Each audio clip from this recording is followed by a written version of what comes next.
Hello everyone, welcome to my another blog. অনেক দিন আগের একটা আশা আজ পূরণ হতে চলেছে।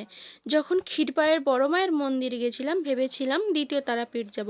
হ্যাঁ, দ্বিতীয় তারাপীঠ, পশ্চিমবঙ্গের দ্বিতীয় তারাপীঠ, যেটা অবস্থিত পূর্ব মেদিনীপুরের চকগোপাল গ্রামে। কিন্তু তখন অসুস্থ থাকার কারণে আর ওইদিকে যেতে পারিনি। ভেবেছিলাম সেকেন্ড অ্যানিভার্সারিতে ওখানে পুজো দিতে যাব, কিন্তু তখন পুরুলিয়া রাইডে গিয়েছিলাম। বাট নেক্সট প্ল্যান হলো যে 1 জানুয়ারি যাব, কিন্তু তখনও সাকসেসফুল হলো না। একটা কথা আছে না, ভগবান না চাইলে তুমি কিছুই করতে পারবে না। যতক্ষণ না ভগবান তোমাকে ডাকছে তুমি সেখানকে যেতেই পারবে না। আমাদেরও হয়েছে সেই অবস্থা। আজ হঠাৎ করে প্ল্যান করেই যা হচ্ছে আমাদের। আগের দিন রাতে দোকান থেকে এসে বলে কাল রেডি হয়ে থাকো, আমরা মন্দিরে যাব। যেমন বলা তেমন কাজ। সকাল সকাল উঠে রেডি হয়ে আমরা এখন চললাম দ্বিতীয় তারাপীঠ। এতক্ষণ মেন রোডে ছিলাম, প্রচণ্ড রকম ঘুম পাচ্ছিল। যা অফ রোডে নেমে গেছি, ঘুম কেটে গেছে, কেন জানি না। আচ্ছা, এটা কি শুধু আমার সাথে হয় নাকি সবারই হয়? যত গ্রামের ভিতরে ঢুকছি ভিউটা জাস্ট অসাধারণ লাগছে। আর এখানে দেখো ছোট ছোট সজনা গাছগুলোতে কেমন সজনা ফুল ধরেছে, যদিও এখন সিজন ফুল ধরার। আর এখানে দেখো চারিদিকে শুধু গাঁদা ফুলের চাষ। রাস্তায় যেতে যেতে ওকে বলছিলাম পুজো দেওয়া হয়ে গেলে আমরা এখান থেকে ক্ষীরাই যাব। ও এখন আমাকে বলছে ক্ষীরাই যেতে লাগবে না, এখানেই দেখো কি সুন্দর ফুলের চাষ হয়েছে। কথা বলতে বলতে ফাইনালি আমরা মন্দিরে পৌঁছে গেছি। দূরে ওই চূড়াটা দেখা যাচ্ছে, ওটাই মায়ের মন্দির। এটা পাঁশকুড়ার খুব কাছে, আর এই জায়গাটার নাম চকগোপাল। আমরা বাইকে করে এসে 4 চাকায় করেও আসা যায়।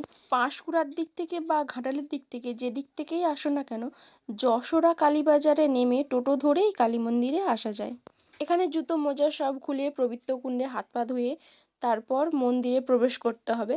এইদিকে একটা দেখো তুলসী মঞ্চ আছে, আর এইটা হচ্ছে পবিত্র কুণ্ড, এখানেই আমরা হাত পা ধুবো। ঐতিহ্যবাহী বীরভূম তারাপীঠ মন্দিরের আদলে তৈরি হয়েছে এই মন্দিরটি। ছোটদের জন্য এখানে খেলার জিনিসপত্র আছে, আর বোটিংয়ের ব্যবস্থাও আছে।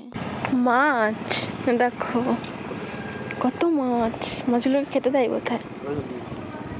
যখন বড় করে পুজো হয় এখানে বলি দেওয়া হয়, যেটা হলো জানুয়ারি মাসে, এই কিছুদিন আগেই।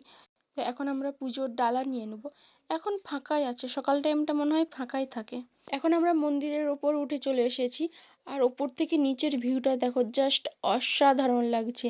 চারপাশে ধানের জমি, খুব সুন্দর একটা গ্রাম্য গ্রাম্য পরিবেশ, একদম মন ভালো করার মতো জায়গা। এই মন্দিরে উঠে আসার জন্য মোট 51টা সিঁড়ি আছে। খুব সম্ভবত 51 সতীপীঠ আছে বলে সেই জন্য হয়তো সিঁড়ির সংখ্যাও 51। আমরা পুজো দিয়ে নিচে নেমে আসতেই দেখি এরা দুজনে আমাদের পায়ে পায়ে ঘুরছে। তাই ওদের দুজনকে 2 প্যাকেট বিস্কুট কিনে খেতে দিলাম। সকাল 7টা থেকে বেলা 11:30 পর্যন্ত পুজো দেওয়া ও মাতৃ দর্শন করা হয়। তারপর গর্ভগৃহ বন্ধ থাকে এবং মাতৃভোগ নিবেদন করা হয়। 51 টাকা দিয়ে কুপন কেটে মাতৃপ্রসাদ দেওয়া হয়, সেটা 12টার সময়। আর এইদিকে দেখো কত বড় বড় সূর্যমুখী ফুল হয়েছে।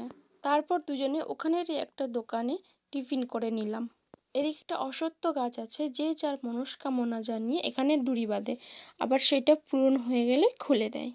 আজকে আমাদের আশাটা পূরণ হলো। অনেক দিন ধরে আসবো আসবো করে ফাইনালি আজকে চলেই এলাম।